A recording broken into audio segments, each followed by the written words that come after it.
En septembre 2021, l'Église m'a permis de participer à la production d'un nouveau projet vidéo. Un projet qui semblait assez difficile. Je savais que je manquais de principes et de compétences professionnelles. Alors j'ai beaucoup étudié. Et quand j'ai participé à des réunions et discuté des problèmes, j'ai toujours pris activement la parole dans l'espoir que les autres voient que mon calibre était assez bon et pensent que je valais la peine d'être cultivée. Mais très vite, des problèmes ont commencé à survenir les uns après les autres. Un jour, comme nous discutions de la production d'une vidéo, j'ai parlé de quelque chose qui me semblait être un problème. Mais selon une évaluation basée sur des principes, les autres ont décidé qu'après tout, ce n'était pas un problème. Je me suis sentie découragée, comme si je ne valais rien. Une autre fois, alors que j'avais une suggestion à faire au sujet d'une vidéo, j'ai réfléchi pendant longtemps avant de partager mon opinion. Mais je n'arrivais toujours pas à le faire correctement. Après coup, j'ai regretté d'avoir parlé. Je me suis dit, si j'avais su que les gens réagiraient ainsi, je n'aurais rien dit. Avant, quand je faisais des projets simples, j'étais capable d'obtenir l'approbation de mes frères et sœurs, plus ou moins à chaque fois que je faisais une suggestion ou que j'exprimais une opinion. Mais maintenant, je ne voyais même plus clairement les problèmes et je faisais tout le temps des erreurs. Les frères et sœurs allaient-ils penser que mon calibre n'était pas si bon? Si les choses continuaient ainsi, commenceraient-ils à se demander si j'étais vraiment faite pour ce travail? Il semblait qu'à l'avenir, il me faudrait être plus prudente lorsque je ferais une suggestion ou que j'exprimerais une opinion. Si je n'étais pas sûre de quelque chose, il valait mieux ne rien dire et éviter de faire des erreurs autant que possible, afin que les autres ne voient pas la vérité, à savoir à quel point j'étais incompétente. Mais alors ma pire peur est arrivée. Un jour, j'ai changé lors d'une réunion quand le chef d'équipe m'a soudainement interrompue. Il a dit que j'étais hors sujet et que mon échange était censé tourner autour des paroles de Dieu. J'étais très gênée. J'ai rougi et j'aurais voulu simplement disparaître dans un trou sous terre. Pendant tout le reste de la réunion, j'ai gardé la tête baissée, comme une fleur fanée. J'avais honte, je me sentais humiliée et apathique. Dès le début, mes capacités professionnelles étaient pires que celles des autres. Et mes idées sur les questions étaient superficielles. Mais maintenant, je ne pouvais même pas énoncer les points principaux quand je prenais la parole. Qu'allait-on penser de moi maintenant que j'avais montré autant de lacunes dans un laps de temps si court? Allait-il penser que j'étais de calibre médiocre? À partir de ce moment-là, dès qu'il était question de travailler ensemble, je me sentais agitée et j'avais l'estomac noué. Je voulais faire des suggestions, mais à chaque fois qu'il m'en venait une à l'esprit, je la réexaminais et n'osais pas l'exprimer. Par peur que si je faisais une erreur, tout le monde verrait à quel point je n'étais pas à la hauteur. J'ai décidé qu'il valait mieux ne rien dire que de dire quelque chose de faux. Alors quand on discutait des problèmes, je m'arrêtais totalement de parler. Parfois, j'admirais ceux qui exprimaient toujours les idées qu'ils avaient à l'esprit. Mais je ne pouvais pas me résoudre à faire pareil. Je n'avais pas ce courage. En fait, je savais que j'avais tort. Je me sentais mal à l'aise et stressée, mais je ne savais que faire. Quelque temps après, une dirigeante de notre église a été licenciée. Quand les dirigeants supérieurs ont exposé ses performances, ils ont dit qu'elle avait toujours essayé de camoufler ses défauts et ne s'ouvrait jamais en faisant son devoir. Leurs propos ont touché une corde sensible chez moi et je ne pouvais pas m'empêcher de penser à mes propres actions. Ces temps-ci, je me repliais sur moi-même en cachant mes idées et mes points de vue, par peur que les gens me percent à jour. À ce moment-là, je me suis rendu compte à quel point mon état était dangereux. Et j'ai su que je devais chercher la vérité et y remédier rapidement. En cherchant, j'ai lu un passage des paroles de Dieu. Dieu Tout-Puissant dit « Faire des erreurs ou se dissimuler, lequel des deux se rapporte au tempérament ? La dissimulation est une question de tempérament. Elle implique un tempérament arrogant, la malveillance et la fourberie. Elle est particulièrement détestée par Dieu. Si, ayant commis une erreur, tu peux t'en occuper correctement, permettre à tous les autres d'en parler, leur permettre de commenter cette erreur et de la discerner. Si tu peux t'ouvrir à ce sujet et la disséquer, qu'est-ce que les autres penseront de toi ? Ils diront que tu es une personne honnête, car ton cœur est ouvert à Dieu. Ils seront capables de voir ton cœur à travers tes actes et ton comportement. Mais si tu essaies de te dissimuler et de tromper tout le monde, les gens auront une piètre opinion de toi, et ils diront que tu es stupide et que tu manques de sagesse. Si tu n'essaies pas de faire semblant ou de te justifier, si tu parviens à admettre tes erreurs, tout le monde dira que tu es honnête et sage. Et qu'est-ce qui te rend sage ? Tout le monde commet des erreurs. Tout le monde a des défauts et des failles. Et en réalité, tout le monde a le même tempérament corrompu. Ne te crois pas plus noble, parfait et gentil que les autres. C'est là être profondément déraisonnable.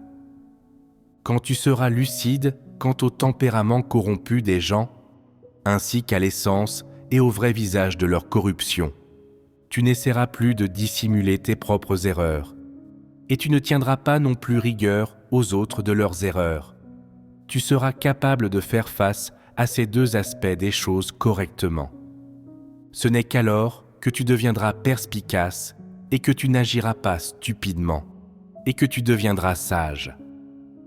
Ceux qui ne sont pas sages sont stupides et ils ruminent en permanence leurs fautes bénignes, tout en se montrant sournois dans les coulisses. C'est écœurant à observer. En réalité, tes agissements sont d'emblée évidents pour les autres. Pourtant, tu continues ouvertement de jouer la comédie. Pour les autres, cela s'apparente à un spectacle burlesque.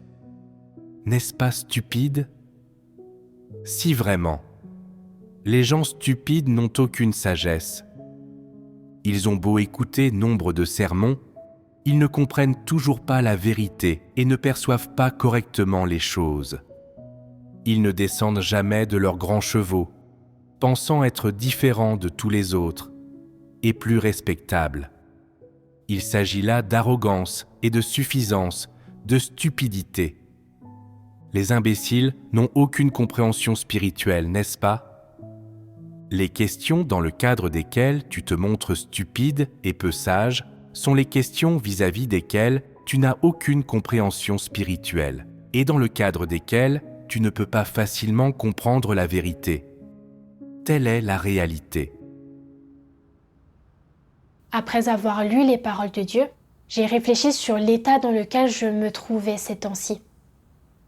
Au début, j'ai pensé qu'être sélectionnée pour participer à un nouveau projet vidéo signifiait que mon calibre et mes capacités n'étaient pas si mauvais et que je valais la peine d'être cultivée. Alors activement, j'ai exprimé mes opinions et je me suis engagée dans des échanges et des discussions en espérant gagner l'approbation de tout le monde. Mais quand j'ai vu que j'étais constamment en train d'exposer mes problèmes, je me suis sentie gênée. Les gens me perçaient à jour et je ne pouvais pas l'accepter. J'ai pensé que mes erreurs étaient la preuve que je n'étais pas bonne du tout et que je n'étais pas faite pour ce travail. Alors je me suis repliée sur moi et me suis camouflée en espérant que les autres ne voient pas à quel point j'étais incompétente. Mon tempérament était si arrogant et fourbe. En réalité, le fait que j'ai été assignée à ce devoir ne prouvait pas que j'étais si douée que ça. L'Église me donnait simplement une occasion de pratiquer. En fait, j'avais toujours beaucoup de lacunes et de défauts. Et il me fallait apprendre et m'améliorer tout en faisant mon devoir. Mais je ne traitais pas ces questions correctement. Je ne réfléchissais pas aux causes de mes erreurs. Et je ne cherchais pas les vérités principes pour compenser mes lacunes. Au contraire, je me creusais la tête pour trouver le moyen de cacher mes problèmes, pour que les autres ne me percent pas à jour. Comment pouvais-je avoir été si fourbe et ignorante? Plus tard, j'ai lu d'autres paroles de Dieu. Dieu Tout-Puissant dit « Quand les gens font leur devoir ou tout autre travail devant Dieu, leur cœur doit être pur. Il doit être comme un bol d'eau fraîche, clair comme de l'eau de roche, sans impureté. » Donc, quel genre d'attitude est correcte? Quoi que tu fasses, tu es capable d'échanger avec les autres de tout ce qu'il y a dans ton cœur, peu importe les idées que tu peux avoir. Si quelqu'un dit que ta manière de faire les choses ne fonctionnera pas et qu'il propose une autre idée, et si tu as l'impression que c'est une idée plutôt bonne, alors tu renonces à ta propre façon de faire et tu fais les choses conformément à ce qu'il pense. Ce faisant, tout le monde voit que tu es capable d'accepter les suggestions des autres, de choisir le bon chemin, d'agir selon les principes et avec transparence et clarté. Il n'y a pas de zone sombre dans ton cœur et tu agis et parles avec sincérité, en t'en tenant à une attitude d'honnêteté. Tu appelles un chat. Si c'est ça, c'est ça. Et si ce n'est pas ça, ce n'est pas ça. Pas de stratagème, pas de secret, juste une personne très transparente. N'est-ce pas là un type d'attitude? C'est une attitude envers les gens, les événements et les choses, et c'est représentatif du tempérament d'une personne. Dieu aime les gens honnêtes. Je dois faire mon devoir en adoptant une attitude d'honnêteté. Quoi que je fasse ou dise, il faut que je sois directe et ouverte, en disant ce que je pense. Et si des problèmes surviennent, il faut que je sois capable de les admettre, de les traiter et de les résoudre de façon appropriée.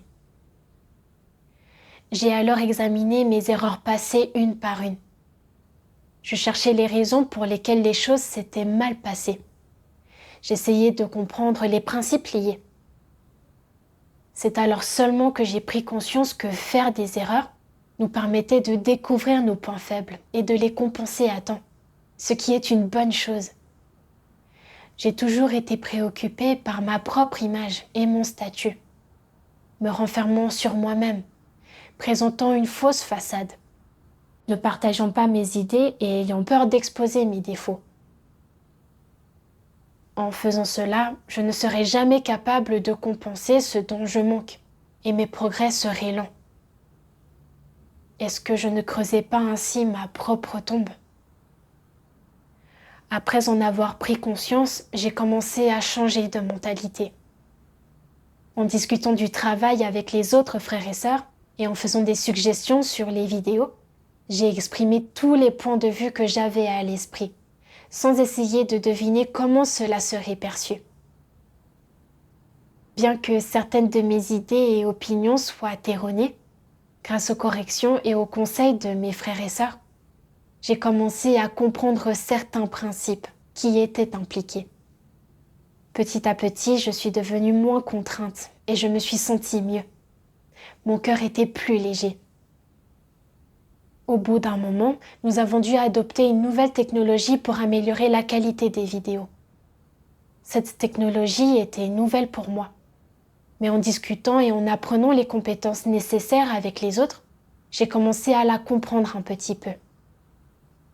Quand j'ai vu comment ma sœur partenaire communiquait ses idées et faisait des suggestions, comment ses analyses étaient toujours logiques et bien fondées, et comment le superviseur demandait souvent son opinion sur différents sujets, j'ai ressenti beaucoup d'envie. Moi, au contraire, je n'étais encore qu'une moins que rien. Je me demandais quand les gens allaient enfin découvrir qui j'étais. Parfois, pendant les discussions de travail, Je pensais à comment utiliser les mots pour que les autres aient une bonne opinion de moi, pour qu'ils sachent que je n'étais pas tout à fait désemparée sur le sujet. Un jour, nous étions tous en train de discuter d'un plan de production d'une vidéo, quand j'ai détecté un problème. Pour parler de façon concise et bien à propos, et pour montrer que je connaissais des choses sur cette nouvelle technologie, je voulais choisir mes mots bien soigneusement avant de parler. Mais plus je me tracassais, moins je savais ce qu'il fallait dire.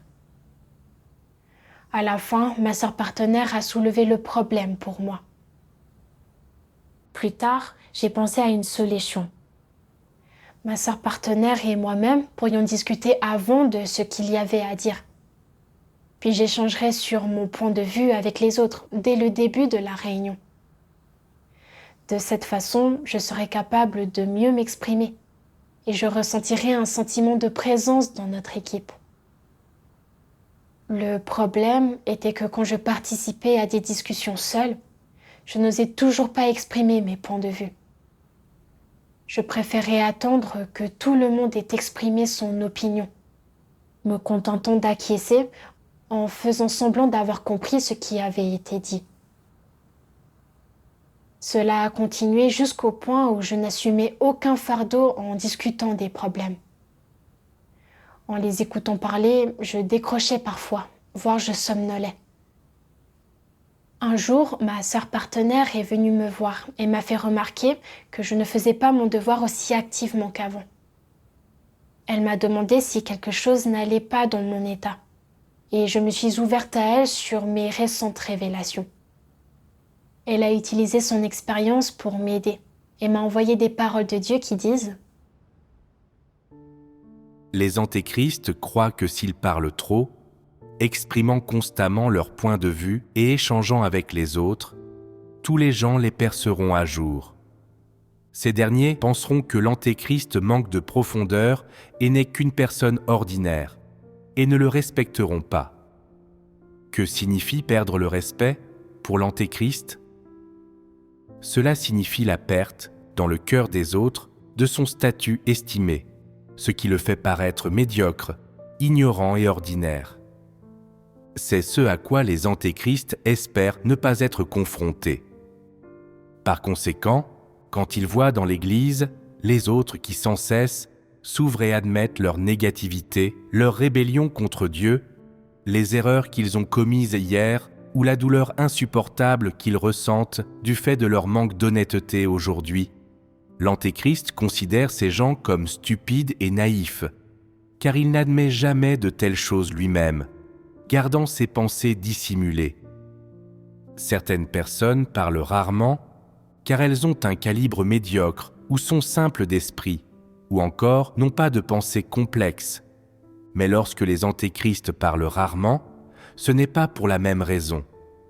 C'est un problème de tempérament. Ils parlent rarement lorsqu'ils rencontrent d'autres personnes et n'expriment pas facilement leur point de vue sur des sujets. Pourquoi n'expriment-ils pas leur point de vue ? Tout d'abord, ils sont sans aucun doute dépourvus de la vérité et incapables de percer à jour les choses. S'ils parlent, ils pourraient faire des erreurs et être eux-mêmes percés à jour. Ils craignent d'être méprisés. Alors, ils font semblant d'être silencieux et feignent la profondeur, ce qui rend difficile pour les autres de les évaluer, car ils semblent sages et distingués.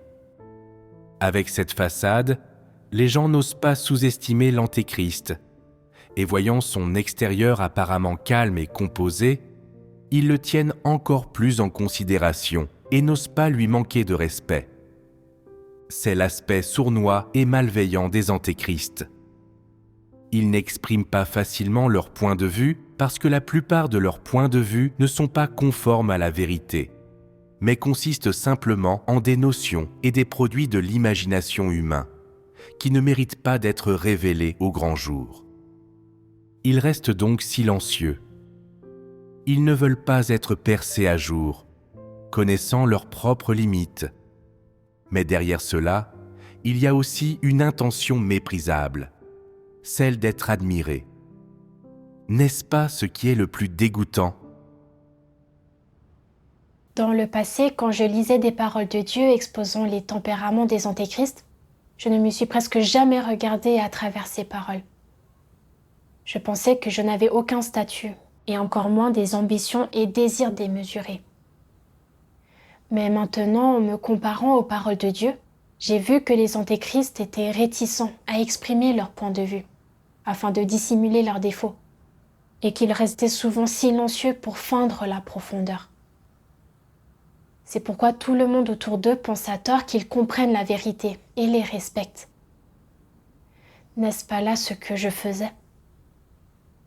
En vérité, je ne maîtrisais pas du tout cette nouvelle technologie.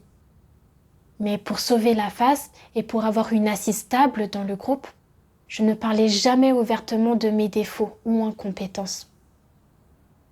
Je montrais une façade fausse en faisant semblant de comprendre les choses et en n'osant pas partager mes opinions devant quiconque, par peur de mal parler et qu'il remarque que j'étais une néophyte.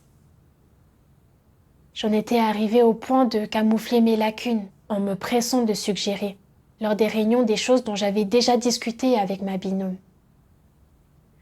Non seulement ça me permettait de me sentir davantage comme une partie prenante, mais ça empêchait les autres de se rendre compte que mon niveau était si bas.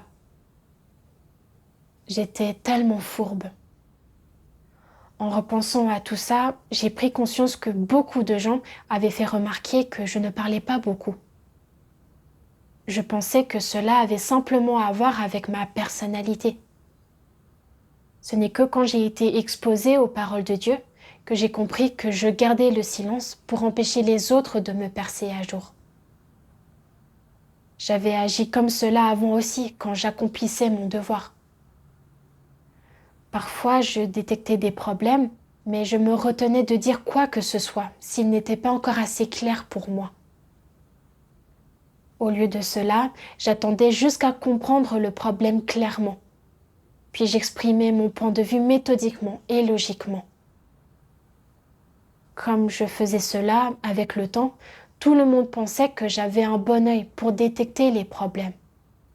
Et je les entendais occasionnellement faire l'éloge de mon intelligence et de mon calibre élevé.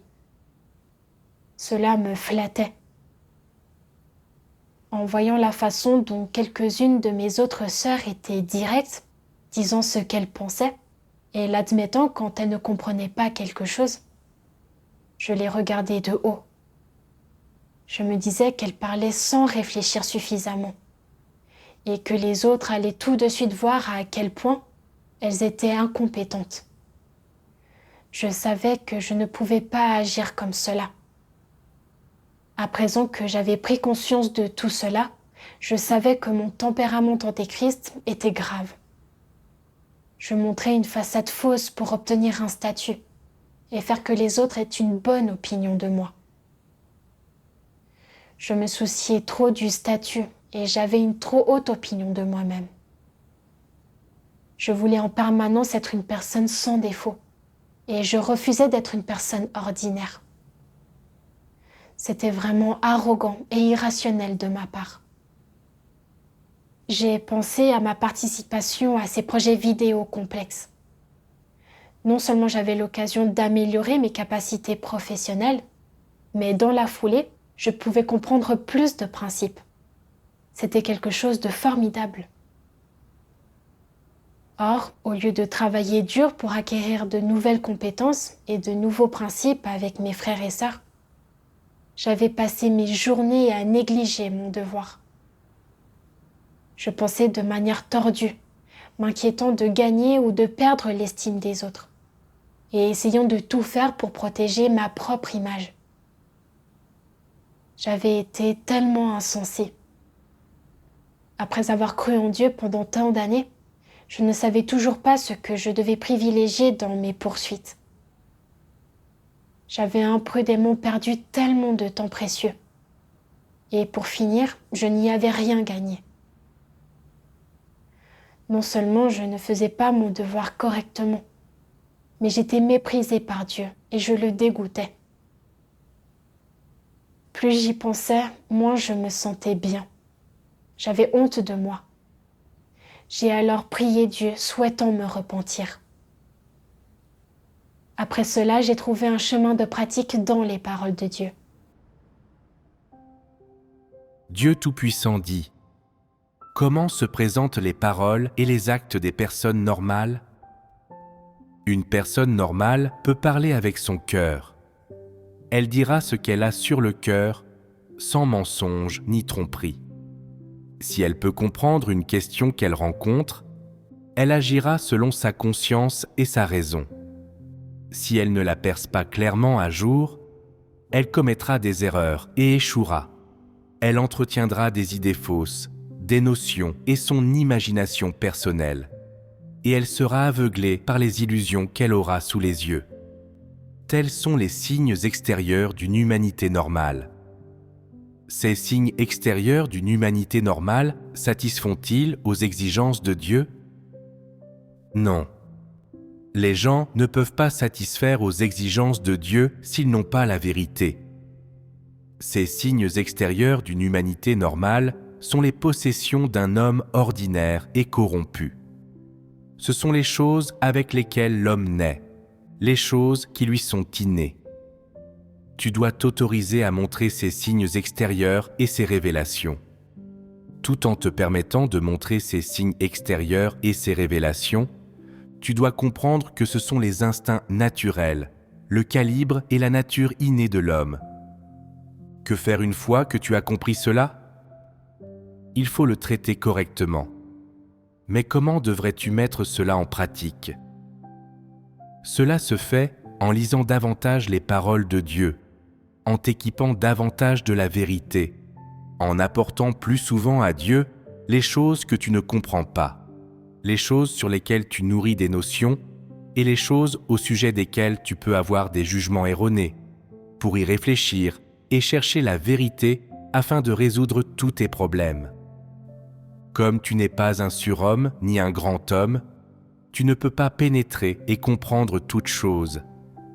Il t'est impossible de percer à jour le monde d'un seul coup d'œil, de percer à jour l'humanité d'un seul coup d'œil et de percer à jour tout ce qui se passe autour de toi d'un seul coup d'œil. Tu es une personne ordinaire. Tu dois passer par de nombreux échecs, de nombreuses périodes de confusion, de nombreuses erreurs de jugement et de nombreuses déviations. Cela peut révéler pleinement ton tempérament corrompu, tes faiblesses et tes défauts, ton ignorance et ta sottise, te permettant de te réexaminer et de te connaître toi-même, et d'avoir connaissance de la toute-puissance, de la pleine sagesse de Dieu et de son tempérament. Tu obtiendras de lui des choses positives, et tu arriveras à comprendre la vérité et à entrer dans la réalité. Il y aura beaucoup de choses dans ton expérience qui ne se dérouleront pas comme tu le souhaiterais, contre lesquelles tu te sentiras impuissant. Avec cela, tu dois chercher et attendre. Il faut que tu obtiennes de Dieu la réponse à chaque question et que tu comprennes, à partir de ces paroles, l'essence sous-jacente de chaque question et l'essence de chaque sorte de personne. C'est ainsi qu'une personne ordinaire et normale se comporte. Tu dois apprendre à dire « Je ne peux pas, cela me dépasse, je ne peux pas pénétrer cela, je n'en ai pas fait l'expérience, je ne sais rien du tout, pourquoi suis-je si faible ? Pourquoi suis-je si bon à rien ? J'ai un calibre tellement médiocre, je suis tellement engourdi et bête, je suis tellement ignorant qu'il me faudra plusieurs jours avant de comprendre cette chose et de m'en occuper. Et j'ai besoin d'en parler avec quelqu'un. Tu dois apprendre à pratiquer de cette manière. C'est le signe extérieur du fait que tu admets être une personne normale et de ton désir d'en être une. Après avoir médité sur les paroles de Dieu, j'ai compris que j'étais une personne ordinaire de calibre moyen, avec peu d'expérience et peu de compréhension des vérités principes.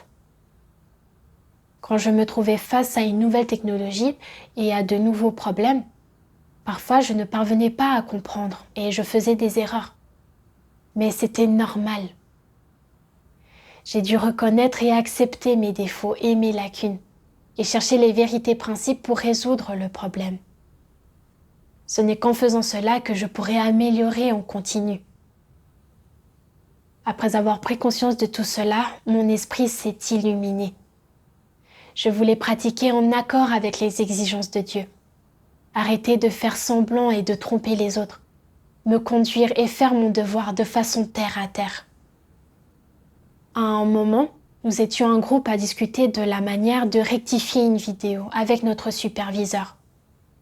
Une fois que tous ont exprimé leurs suggestions, j'ai détecté un nouveau problème.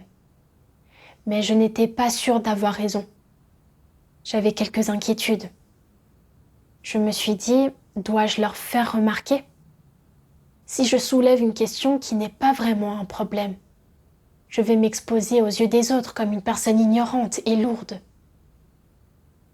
Alors seulement j'ai pris conscience que je voulais me camoufler et me déguiser encore pour sauver la face. Alors j'ai prié Dieu, lui demandant la force de me rebeller contre mes mauvaises intentions. Et je me suis ouverte aux autres sur mes points de vue. Le superviseur et les autres sœurs ont aussi donné leur opinion. Bien que la question que j'avais soulevée se soit révélée ne pas être un problème, à travers notre discussion, j'ai commencé à avoir une compréhension plus claire des principes. Avec le temps, en communiquant et en discutant du travail ensemble, je suis devenue moins anxieuse et inquiète. Parfois, je remarquais des problèmes, mais je n'étais pas sûre de la façon de les résoudre. Alors je partageais les problèmes honnêtement avec les autres pour travailler ensemble à trouver des solutions.